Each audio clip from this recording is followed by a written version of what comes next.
This is Karen with newclevelandradio.net, and it is time for Heart Mojo with Melinda Smith. And Melinda, I know you've been really busy the last couple of months, but you've been bringing us some great guests, and I'm really interested in hearing more about this guest because I've been following this subject real closely online. So why don't you go ahead and introduce your guest and let's get started. Well, this is Liv Passe from the Alzheimer's Association in Cleveland. Are you development director, correct? Development manager. Manager. Well, I upgraded you to director. I'll tell my people. Yeah. They're going to hear the upgrader. Just move her on up. So thank you for being on the show. You and I have been doing a lot lately with projects to raise money for the Alzheimer's Association, right? Yeah, it's been a great couple of months for us. Yeah, we've been busy. So tell me a little bit about how you got started. What was your passion to bring you here? I started with the Alzheimer's Association in September of 2019. This is my first position out of college, and I'm lucky enough to love my role. So I studied advertising and public relations in Western Michigan at Grand Valley State University, and my internships kind of guided me to nonprofit work.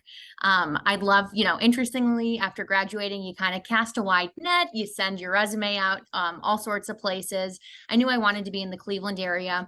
And then the Alzheimer's Association appealed to me because my grandfather is my personal connection, my grandpa John. So we had lost him to Alzheimer's a couple of months after I graduated high school.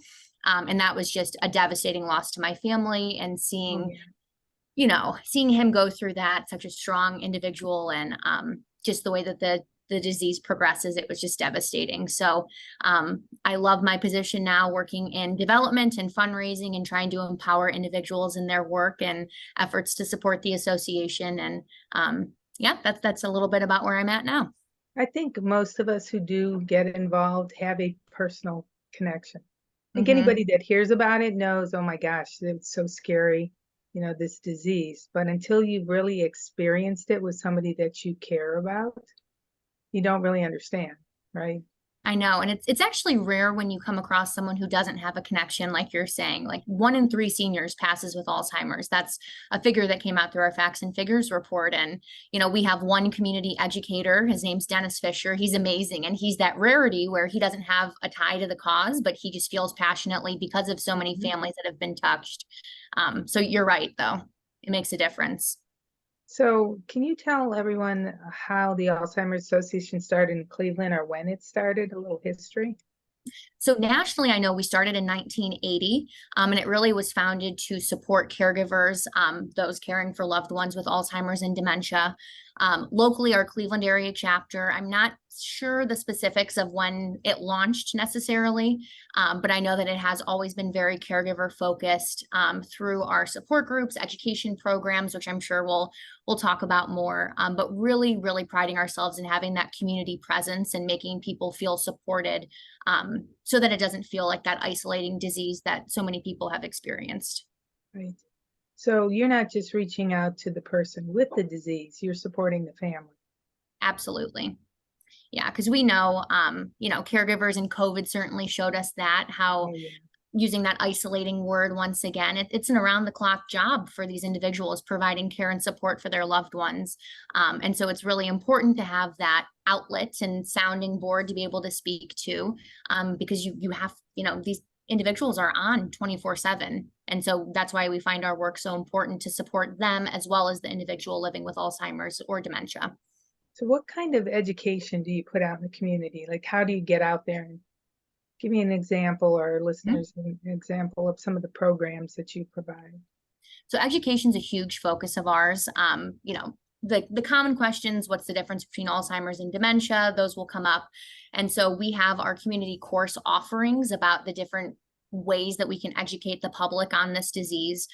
So our standard one, we have Understanding Alzheimer's and Dementia, just 30 minutes, or some of our programs are offered in 30 minutes or 1-hour courses. So we can do them as like a shorter lunch and learn with a company, or more of a formal deep dive into the disease. So we have understanding Alzheimer's and dementia. There's one specifically geared towards conversations that you might, as a caregiver, be having with your loved one. Difficult conversations about driving and how to bridge the topic when these tough decisions might have to be made. There's also general health and cognitive wellness ones. We have one on healthy habits for your brain and body. So that's kind of a tips from the latest research about what you can do to look after your overall well-being. And then we have some more specific ones like legal and financial planning. And I have our community courts offering somewhere, but we have a pretty great list of them. So you mentioned something that maybe many people don't understand, that Alzheimer's and dementia thing, right? Dementia is a broader group. Alzheimer's is a piece, correct? Correct. So we describe dementia as that umbrella term that's used to describe a collection of symptoms. And then beneath that umbrella, there are different forms of dementia. So Alzheimer's is the most common form of dementia. It accounts for about 60 to 80% of all dementia cases. But you might also hear frontotemporal dementia, dementia with Lewy bodies, et cetera. And at the Alzheimer's Association, we do recognize Alzheimer's and all other dementia. It's part of our mission statement, our vision statement. We support all forms. So do you have different classes, or is it kind of just covering the general care of regardless of what kind of dementia? Our general education touches on all different forms of dementia. So we do weave that into the courses. But then for support groups, which is nice, that's one of our other free services that we offer. We have specific to geography, but then also specific to audience. So we do have some for different forms of dementia. There's some for the type of caregiver that you are. So an adult children one, so that maybe these sandwich caregivers might be able to share their experiences. There's one for spouses. There's one that's faith-based. So we do understand the differences, in people's situations or the type of dementia that they might be facing.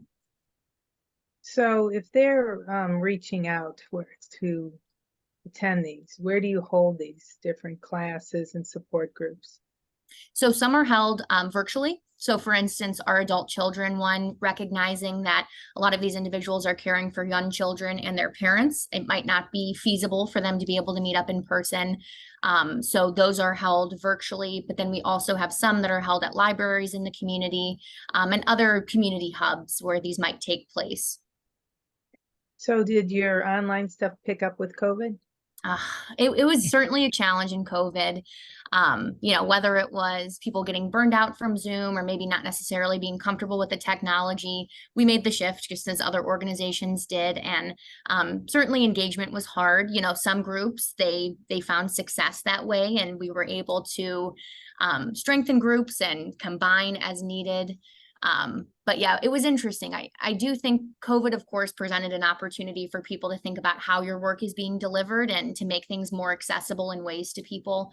But yeah, that's something that we're still working on, establishing yourself back in person or virtually when it's appropriate.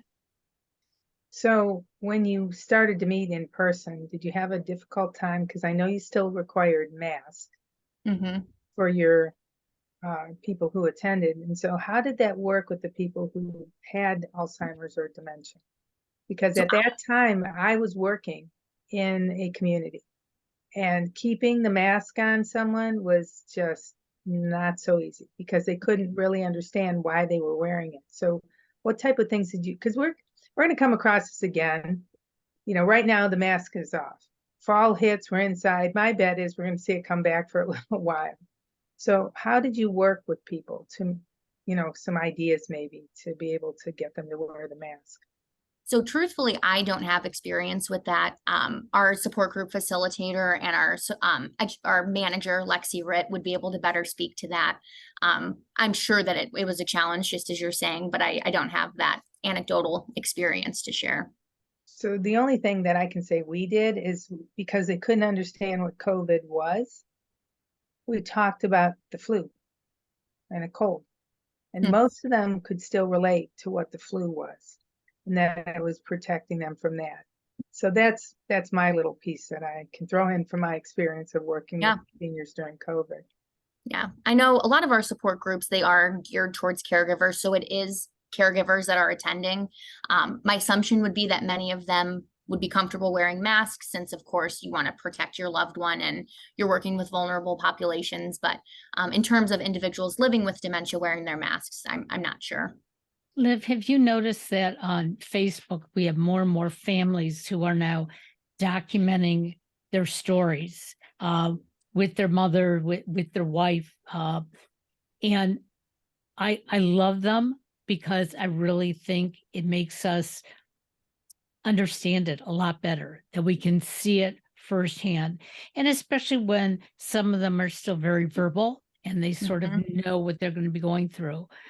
But has this caused more of an educational problem for you?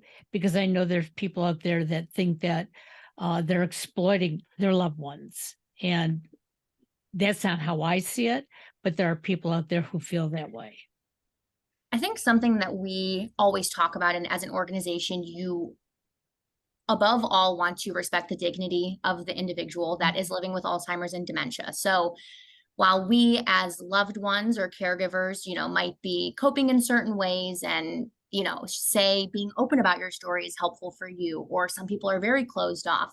I think just whatever path you go about it, just making sure that you are keeping the human up front and, at the forefront of the conversation, and making sure that you're not, keeping in mind what their wants and needs would be. I think like you said, it's an excellent way to spread awareness and to really show that the disease affects individuals in a variety of different ways. So it's helpful to see the caring dynamics and the different stages and how people might be reacting. And like I mentioned, it can be therapeutic for caregivers to really feel like they can share their experiences.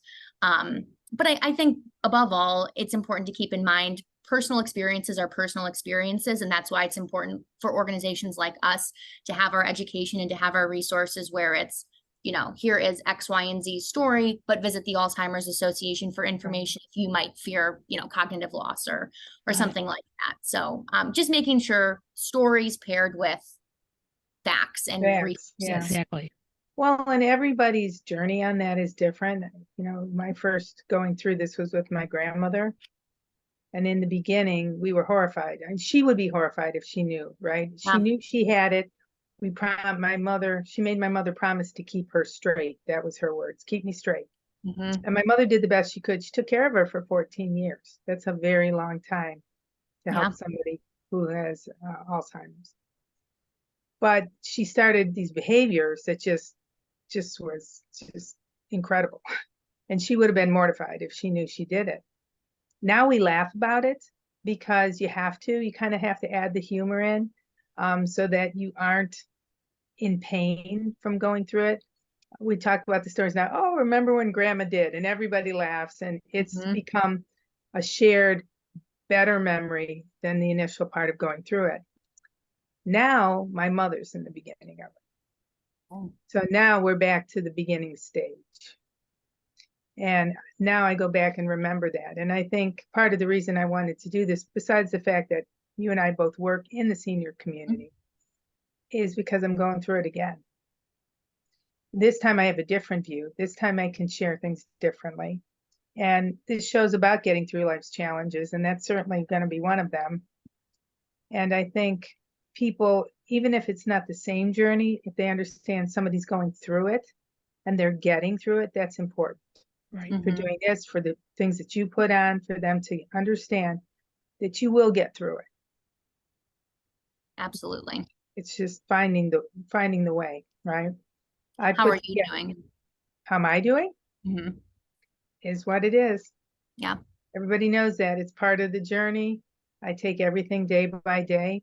Having had the experience makes this a little easier, not only because I've been through it with my grandmother. She lived with me and my mother with my two young children for almost a year. That was interesting. Very, very interesting, because my grandmother was at the same level of my 3-year-old. They related very well. They ate the same foods. She wanted cheese curls and cookies, and he was right there with her for it. But it was kind of nice for her because at least she had somebody at her level. I don't know how much she understood that, but they were able to form some bond that way because they shared that. now my mother's not at that point, thankfully. But it's different. Everybody's journey is different. It is not the same as my grandmother's. Mhm. But having seen this with my residents over the past several years working in the community really does help. So I could start to see those cues earlier and things don't get out of hand, because what happens is people don't want to admit it. They don't want to see it. And many times that's not in the best interest of their loved one. So that's something we're really pushing. June is Alzheimer's and Brain Awareness Month. And one of our biggest initiatives is early detection and diagnosis.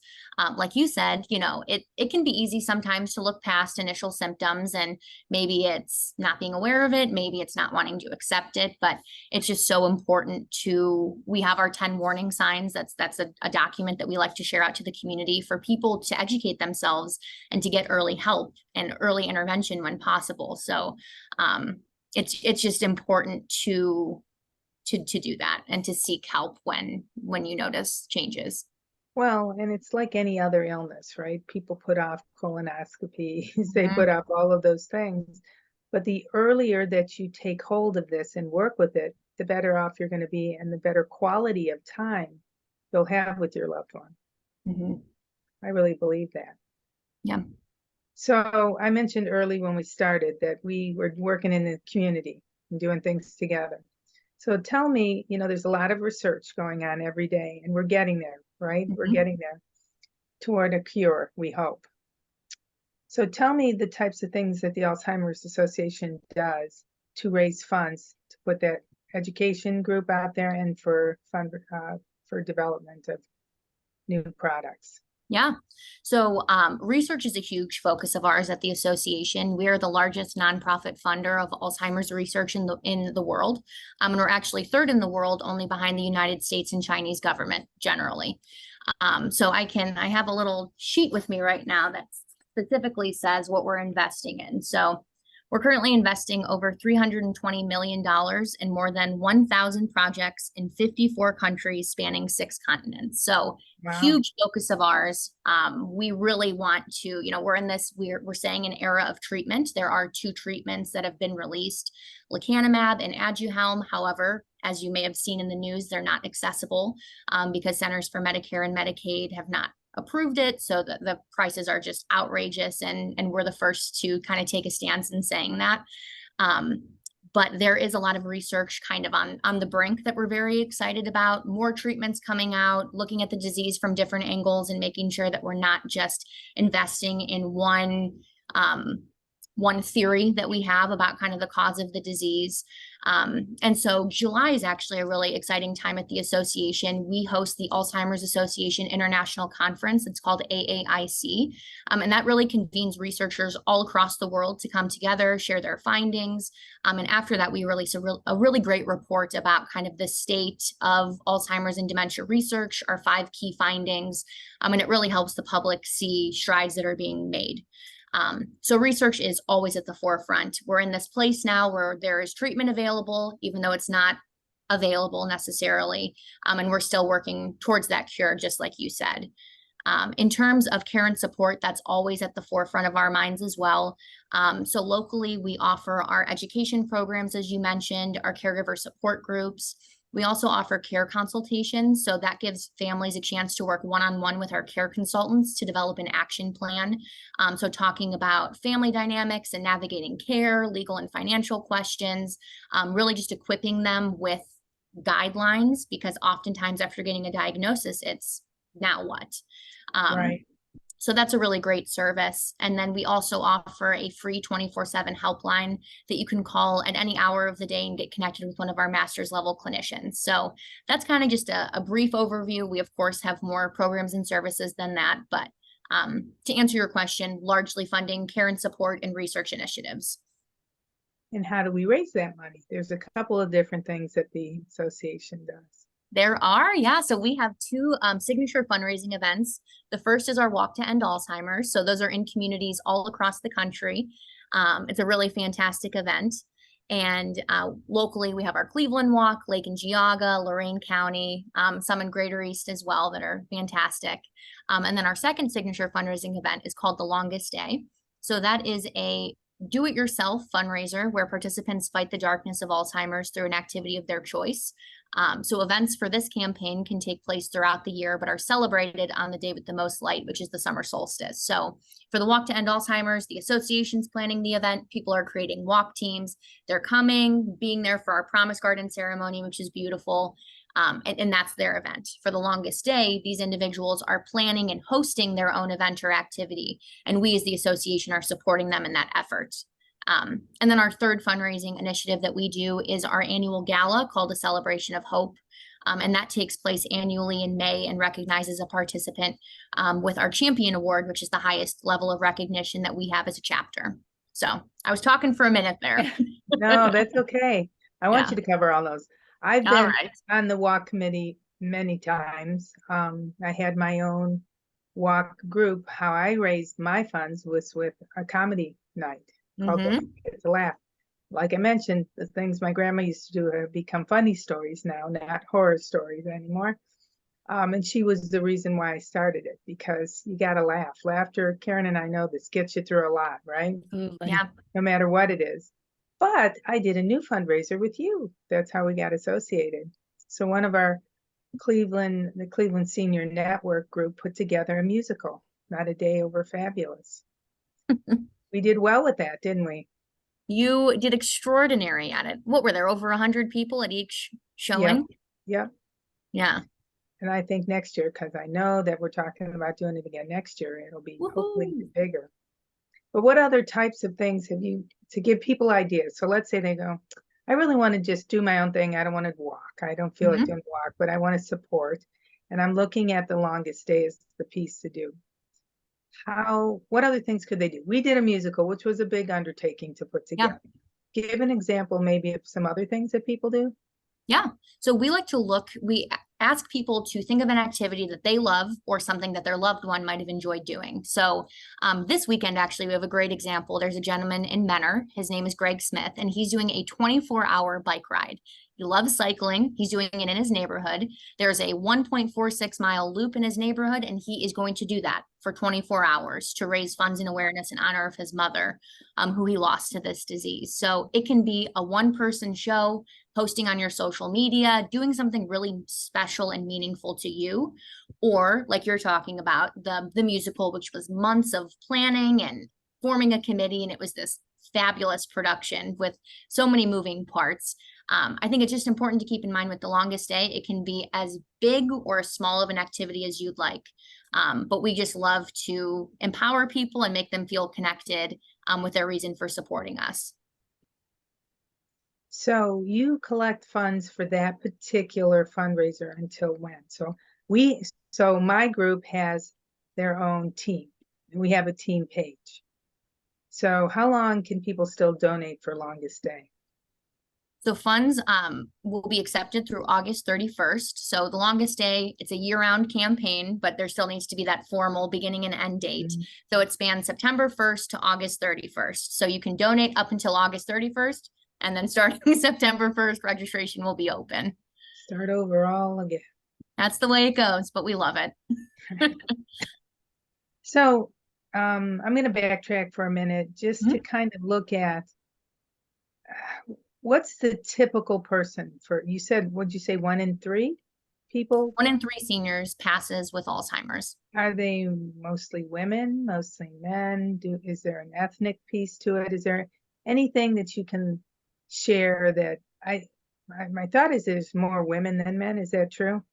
Yes. So women are more susceptible for whatever reason to be diagnosed with Alzheimer's or dementia in their lifetime. And then, as you mentioned, looking at groups as well, Black individuals are, I want to say, 2 times more likely than white individuals to be diagnosed with Alzheimer's, and Hispanic individuals are 1.5 times more likely. So there is a risk factor, and that is work that we are attempting to do locally and nationally.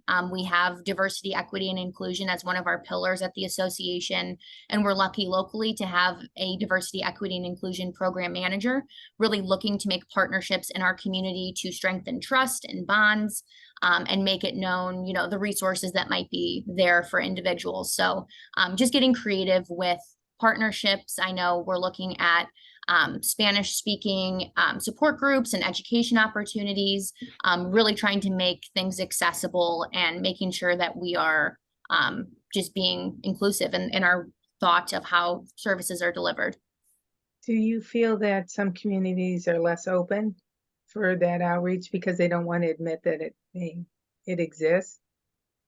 You know what I mean? Like certain cultures, if you have cancer, you don't talk about it. If you have this, you don't talk about it. Do you find that that's the case? I think culture can certainly play a role in this, and that's something that Fred Knuckles, our diversity, equity, inclusion program manager, has spoken about. You know, every group, every person has their way of, their way of protecting themselves and their way of viewing their family and sharing about their experiences. And so it's not always easy for individuals to trust largely or to feel like they are in a position to be able to share what might be going on in their lives. And so I think that's why it's so important in our organization that we aim to be so community facing of, you can say all day long, here's our 24/7 helpline, call us when you need a hand. But when you have someone in the community who is really reaching out and trying to uplift people and making that effort, it makes the world of a difference. Doesn't Fred work with Cleveland Clinic and University Hospital in a program? One of my previous communities, we did it for independent living, just kind of talking about diet and, what to look for changes. I believe he came and there's a program together with the hospitals. Interesting. I'm not. I wish I could remember right now. I can't remember. That's bad. Oh gosh. He did with hospital systems. We did host Candid Conversations, it was called. That was a couple months ago, and it gathered representatives from major hospital systems to talk about, diversity, equity, inclusion as it relates to Alzheimer's and what we can do to better serve our community. So that was a couple hours long, and it was a really great panel discussion that took place. But in terms of a specific education program, I'm not sure. Yeah, there is. I'm going to try to find that out for people who are listening and put it in the notes or have added in the notes, because I know there was, it's just at the moment it escapes me. But when you brought up Fred's name, that made me think of it. And it was a great program to have both major hospitals represented along with the Alzheimer's Association. Fred's been doing some really amazing work. One other thing, if I can highlight, he did something called Purple Sunday. So it was looking at how churches in the African-American community are such a hub and a way for people to get information and to gather and celebrate. And so he organized something called Purple Sunday, which encouraged churches to go purple one Sunday. I want to say it was at the end of April. And he had informational materials. There were fans for churches. There would be information to share in, throughout the service. And I want to say there were over 70 churches that participated between Cleveland and Akron, and it touched thousands of lives. Wow. So yeah, just, meeting people where they're at, getting creative, and making sure our message is getting out where it's needed. I love that comment that you made, meeting people where they're at. Right. Because that was something that we learned with my mother. I sort of suspected long distance that she was going through dementia, but it became very obvious when she had a stroke. And none of us knew how to talk to her, because she would ask us questions like, where's your dad? And we didn't want to say, hey, dad died 14 years ago. Because we were going to have to repeat that again later in the day. And so they taught us how to respond. And the answer was, Dad will be here. And so that stopped it. And we could say that over and over again, but she didn't have to mourn his death every time we said, Dad's been gone 14 years. So I love that comment, and people really gain a lot by it. Yeah. Thank you for sharing your experience as well. I think it's hard for a lot of people because you want to correct it. You want to say, don't you remember? I mean, we do that with my mother now. She'll argue with you about something, and finally we go, okay, now. Okay. But then she gets frustrated because she said, well, you're just saying that, which is really true, by the way. But she realizes it for that hot minute that, you're just saying that, and then move on.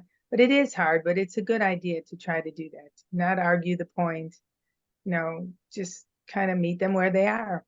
And those are topics that come up in our support group. Just, there's best practices for how you can handle situations, but also just hearing how people in these similar situations have been able to make their loved one feel safe and happy and cared for. And, like you're saying, if something's working for them and you're not going to make them have to go through trauma day after day, Right. Just keeping that in mind. I think people need to think about what their favorite thing was to do. So music works very well with a lot of people. They relate to it. It brings back history. If they like to read, if they like to paint, that's something that takes them to a feel-good memory that they have. I think as people age, we forget about that. We do it when we're younger, and then they're older and you're trying to care for them. You're the caregiver. I don't want to take the paints out. I don't want to dig up the music. I don't want to do those things. But I think that's an opportunity to help them relax, have good memories, and helps you relax along the way. I think don't you provide list of types of activities, I think? Yes. So we actually have 2 early stage programs. I'm so glad that you brought this up. So the first is called Baseball Memories, and it is a baseball reminiscence program where essentially it gathers individuals to talk about baseball, something that's so important, and it's such a passion point for people. And talking about the sport and athletes from the past. I know Lexi has had amazing comments about this program, and I want to say it started up during the pandemic actually, and it's been a nice collection of individuals in that. And then we also do art in the afternoon. So that's at the Cleveland Museum of Art, and it's an opportunity for individuals and their loved ones to go to the Cleveland Museum of Art, and that same concept about engaging in passions that they may have had, and just staying socially active, cognitively active, and doing some things that they enjoy. So what other things, anyone who's listening, what other things do you suggest if they suspect? You mentioned you have a list of 10 things, right? Early signs, early warning signs. What do you suggest they do to kind of broach that subject with their loved one? And how do they get help for themselves? Maybe the loved one's not going to participate, because let me tell you, even though my mother, she has a preliminary diagnosis, she doesn't have the formal one. And when she got the preliminary one, she didn't want that person back in her house. Yeah. She didn't want them to come back. So what do you suggest for people? How do they take those steps that they need to protect themselves and their person that they care about? So on our website, I believe our shortened URL is alz.org/10ways. alz.org/10 ways. And that lists out those, or no, I'm sorry, that's the 10 ways to love your brain. We do have our 10 warning signs. I apologize. The 10 and the 10 gets me sometimes. But we do have our 10 warning signs as well. So if you search Alzheimer's Association 10 warning signs, that's something that you can familiarize yourself with. I always recommend using our 24/7 helpline. That can be, I know it can be intimidating sometimes. You don't need a formal diagnosis. You don't even need to know someone with Alzheimer's or dementia to utilize that service. But if you suspect that someone that you know or love might be experiencing these changes, I definitely recommend just giving a call, explaining what you're witnessing, maybe having them share their experience, and then kind of guide you in what those next steps should be. I think my biggest thing is just don't be afraid to reach out. We are here to support you. We're here to validate your concerns or point you in the right direction, and really to make you feel supported throughout this. So before we head out, because time is zipping by here already, give out to the audience. I know you just mentioned one website, but kind of go through those ways that they can touch base with you. Not you necessarily personally, unless they want to do a fundraiser, then I'm sure you'll be happy to talk to them. But how'd they reach out to the Cleveland organization? Or maybe they're not in Cleveland, because many of our listeners are all over the country. Some are international. How do they reach out? That's great. So our 24/7 helpline, all of our programs and services are free. So our 24/7 helpline is of course free. So you can call that number at 272-3900. And as I mentioned, you can get connected with a master's level clinician, share about your experiences, and then they can refer you to your local chapter after that point. So if you're interested in further follow-up or might need it, then at that point, they'll connect you to your local chapter of the association. If you're local to Cleveland, well, I'll backtrack. Generally speaking, as well, if you'd like to visit our website, it's alz.org. So that has our information on advocacy efforts, research, care and support, latest findings. That's our hub. But then locally, if you're in Cleveland, it's alz.org/Cleveland. I will say, Melinda, I am always happy to speak. If someone goes on our staff list and finds my name, I'm always happy to be the first point of contact and to defer to my colleagues as needed. But we always want to lead with our programs and services. So while it's wonderful when people want to host fundraisers for us, the reason why we do this work is to fund those care and support services and advanced research. So, anyone that you might see on that staff list, by all means, reach out. But I recommend that 24/7 helpline first. One more thing I almost forgot to bring up. Don't you have a program that looks at the genetic piece to it that you can sign up and be part of, as I recall? So we have Trial Match, it's called. That's it, yeah. And that's something, it's so important to us as we prioritize research, making sure that we have individuals in these clinical trials so that we get results that are representative of the populations that we serve.